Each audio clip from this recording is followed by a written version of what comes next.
Rise and shine mga ka-RSP, narito na po ang gabay, patnubay, palala at prediksyon mula kay Master Hans kung ngayong araw ng Thursday.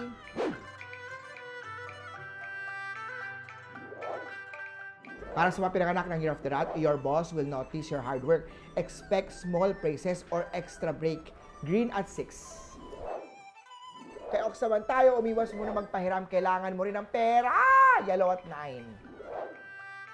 Kay Tiger naman tayo, passionate ang energy ngayong araw. Game na game ang partner sa spontaneous sa mga plan. Sa single naman may kilig na chat that will feel destined. Red at 3. Kay Rabbit naman tayo, avoid spending on trends. Focus muna sa essentials. Blue at 4. Kay Dragon naman tayo, eat a light dinner para makatulog ng maayos. Silver at 8. Kay Snake na tayo, it's an emotional but sensual day para sa Year of the Snake. It's perfect for intimacy and peace talk kung merong misunderstanding. Purple at 2. Kay Horse naman tayo, pressure ang mga deadline. Huwag magpanik at may darating naman na tulong. 1 at white. Kay Goat naman tayo, today is a good day para sa start ng small negosyo. Yellow at 5. Kay Monkey naman tayo, you're witty at charming. It's perfect combination for closing deals. Green at 7.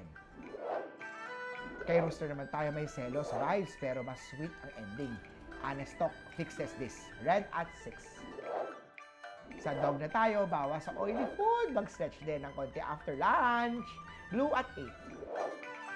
And last na tayo, kay Year of the Pig. Maayos ang work mood. Always stay positive. Red at 9. Muli po, ito po yung gabay lamang mula kay Master Hans. Kuha nasa inyong mga kamay na salalay ang inyong tagumpay, think positive at i-manifest ang success. Mga ka-RSP,